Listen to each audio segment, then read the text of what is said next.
এবারে যে কাণ্ড ঘটেছে একেবারে তোলপাড় শুরু হয়ে গেছে রাজ্যের, তাতেও লজ্জা নেই। দিনের পর দিন রাজ্য সরকার যে এইভাবে কোর্টের থেকে থাপ্পড় খাচ্ছে তাতেও কোনো রকমভাবে তাদের কোনো সুধার নেই।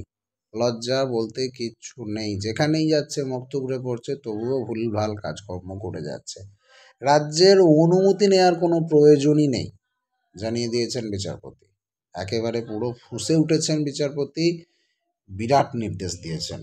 কি সেই নির্দেশ আপনাদেরকে সম্পূর্ণ তথ্য জানিয়ে দেব, প্রমাণ সহ অনস্ক্রিনে আপনাদেরকে দেখিয়ে দেবো। অবশ্যই ভিডিওটিকে শেষ পর্যন্ত দেখার পাশাপাশি শেয়ার করে দেবেন, যাতে করে প্রত্যেকে দেখতে পায়, জানতে পারে। আপনাদের মতামত কমেন্ট করবেন, আর ভিডিও খারাপ লাগলে ডিসলাইক করবেন, ভালো লাগলে লাইক করবেন। এতে করে আমরা বুঝতে পারি যে আপনাদের কী চাহিদা। ফিডব্যাক কমেন্ট সেকশনে লিখবেন যে আপনারা কোন রিলেটেড ভিডিও চাইছেন। আমরা মূলত সরকারি কর্মচারী রিলেটেড ভিডিও আপনাদের দিয়ে থাকি। আপনি যদি সেই গোত্রে পড়েন বা আপনার ফ্যামিলির কেউ পড়ে, অবশ্যই চ্যানেলটিকে সাবস্ক্রাইব করে রাখবেন, যাতে কোনো ভিডিও আপডেট আপনাদের মিস না হয়। বিচারপতি ফুঁসে উঠেছেন, রাজ্যের অনুমতির কোনো প্রয়োজন নেই। ব্যাপারটা কি দেখুন, দুটো রাষ্ট্রায়ত্ত ব্যাংকের 3টে শাখায় কয়েক কোটি টাকার আর্থিক দুর্নীতির অভিযোগ উঠেছিল। সেই মামলায় এবারে কলকাতা হাইকোর্টে ভৎসনার মুখে পড়েছে কেন্দ্রীয় তদন্তকারী সংস্থা সিবিআই। এদিন মামলার শুনানি ছিল বিচারপতি তীর্থঙ্কর ঘোষের এজলাসে। সেখানেই সিবিআইয়ের উদ্দেশ্যে বিচারপতির প্রশ্ন, কেন রাজ্যের অনুমতির অপেক্ষায় এফআইআর করেনি তারা? এদিন সিবিআইকে এফআইআর করার নির্দেশ দিয়েছে কলকাতা হাইকোর্ট। রাষ্ট্রায়ত্ত ব্যাংকের ক্ষেত্রে এফআইআর করতে রাজ্যের অনুমোদনের কোনো প্রয়োজন নেই বলে জানিয়েছেন বিচারপতি।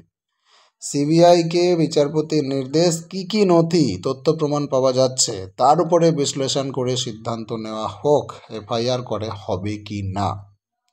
বিচারপতি সাফ জানান, কোনো রাষ্ট্রায়ত্ত ব্যাংকের বিরুদ্ধে দুর্নীতির মামলায় অফিসারদের বিষয়ে এফআইআরের জন্য রাজ্যের অনুমোদনের প্রয়োজন হয় না। বিচারপতি বলেন, বিনয় মিশ্র মামলায় এই বিষয়ে আগেই স্পষ্ট করেছে আদালত। সিবিআই বনাম সতীশ কুমার মামলাতেও সুপ্রিম কোর্ট এই নিয়ে নির্দেশ দিয়েছে। কেন্দ্রীয় সরকারি কর্মী, পাবলিক সেক্টর সংস্থার কর্মীদের বিরুদ্ধে এফআইআর করার জন্য রাজ্যের অনুমোদন চাই না বলে সাফ জানিয়ে দিয়েছে হাইকোর্ট। প্রসঙ্গত, কয়েক বছর আগে দুটো রাষ্ট্রায়ত্ত ব্যাংকের 3টে শাখা থেকে কয়েক কোটি টাকা আর্থিক দুর্নীতির অভিযোগ ওঠে। তবে সিবিআই তরফে এখনও কোনো এফআইআর দায়ের হয়নি।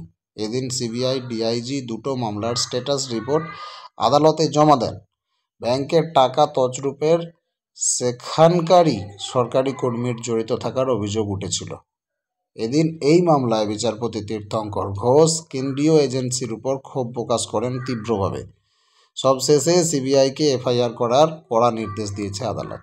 আদালতের নির্দেশ, এফআইআর করার আগে সিবিআই প্রাথমিক অনুসন্ধান করবে এবং তা ব্যাংকগুলোকে পাঠাবে। সেক্ষেত্রে তাদের কোনো আপত্তি না থাকলে সিবিআইকে জানাতে পারবে। কোনো আপত্তি না থাকলে সিবিআই দ্রুত এফআইআর করবে। এতে রাজ্যের অনুমোদনের বা অনুমতি নেওয়ার কোনো রকম প্রয়োজন নেই। আর আগেও এরকম ঘটনা ঘটেছে, কোর্ট জানিয়ে দিয়েছে এইসব ব্যাপারে প্রয়োজন থাকে বা থাকে না। সুপ্রিম কোর্টও জানিয়ে দিয়েছে। এখানে আপনাদের দেখুন, বিনয় মিশ্র মামলায় এই বিষয়ে আগেই স্পষ্ট করেছে আদালত। তাছাড়াও সিবিআই বনাম সতীশ কুমার মামলাতেও সুপ্রিম কোর্ট এই বিষয়ে স্পষ্ট করেছে, সে বিষয়গুলো উল্লেখ করা রয়েছে। বিচারপতি তীর্থঙ্কর ঘোষ জানিয়ে দিয়েছেন কি করতে হবে না করতে হবে। তাহলে এই যদি ঘটনা ঘটে, মামলা যদি হয় এবং তাদের এগেনস্টে এফআইআর হয়, পরবর্তীকালে কি ঘটে আমি আপনাদেরকে আপডেট দিতে থাকবো। চ্যানেলের সঙ্গে জুড়ে থাকুন, প্রত্যেকে ভালো থাকুন।